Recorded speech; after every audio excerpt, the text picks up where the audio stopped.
We just need to be a little bit less callous with the way, Harold, we talk about doging people. Okay, I want that to sink in. You're arguing with yourself. No, I am not guilty of that.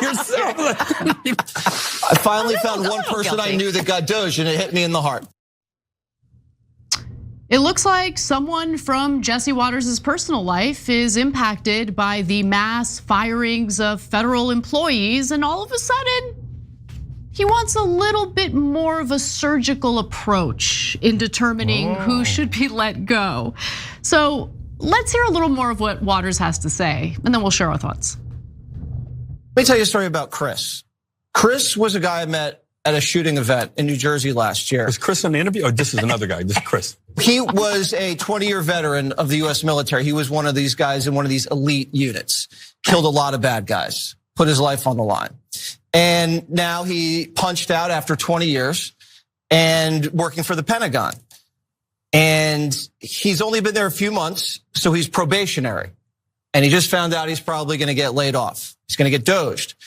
And he texted me and he said, Jesse, this isn't good. I'm upset. This is really sad.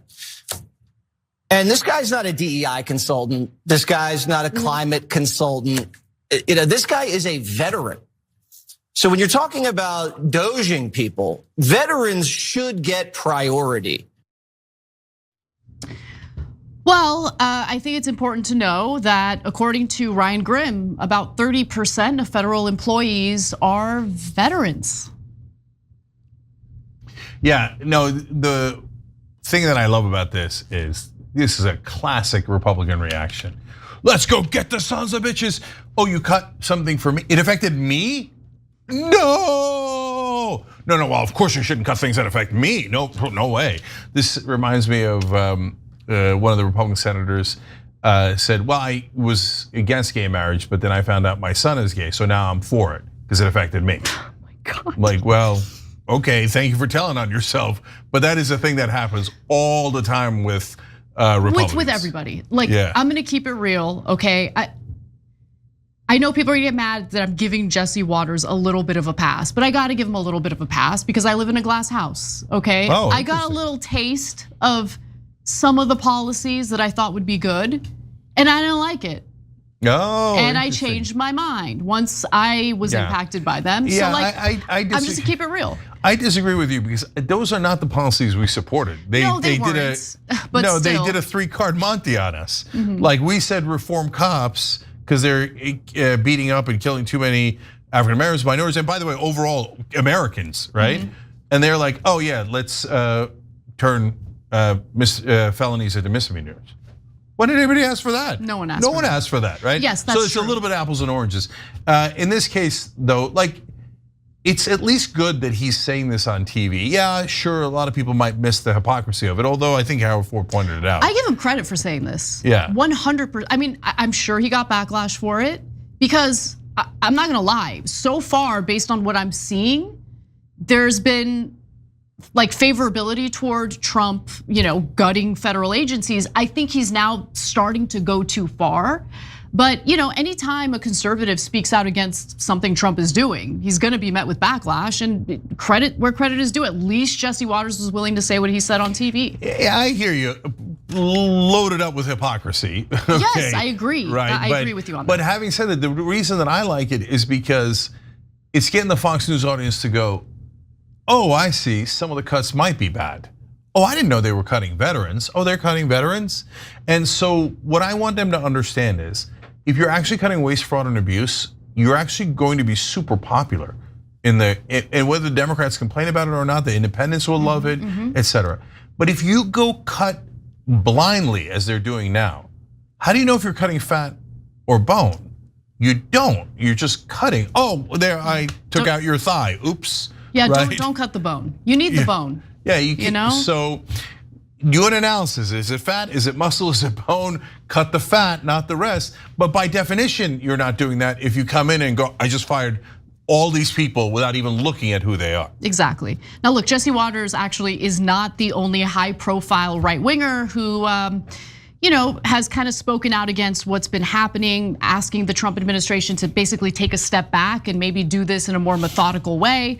Senator Lisa Murkowski, a Republican from Alaska, also has concerns and told Axios of her state's many federal workers, quote, "We all want efficiencies. There is a way to do it. And the way these people have been treated has been awful in many cases, awful." Cenk, yesterday, you weren't here, but I covered a story reported in the Washington Post about all of these Republican Congress people who are now going to Trump hat in hand, asking for federal funding that they had before he did the federal funding freeze. Of course. Yeah. But look here, I'll do both sides of that. On the one hand, if you're that Republican congressman, you're like, okay. We want to pretend to do cuts, but don't do cuts for me. Let's just do like wildly political, horrible cuts where we just say, hey, let's punish the other side's voters. Take their money away, but yeah, give me the pork, I want the pork, right? So that's totally unacceptable. But if Trump sticks to his guns, at least even if I think cutting fat and muscle and bone at the same time is dumb, but he doesn't give special exemptions to Republican congresspeople, then I'll say, well, okay, at least it was across the board and he did cut and he didn't discriminate. So, but that jury's out. We don't know. Right now we know the Republicans are going, please be a hypocrite, be a hypocrite. And we'll see if they get their wish. I'm gonna give you one interesting quote because it was given to Axios anonymously. It's a House Republican. And I think the fact that he or she gave this quote anonymously kind of voids what this person is saying. So let's go to graphic 4. In regard to a constitutional crisis spurred by Donald Trump's administration, he says, I think you're going to see a clash when they start abolishing agencies, say like USAID, right? We authorize that. That's a creature of Congress. If they try to do something like that, then you're going to get into a constitutional argument or crisis.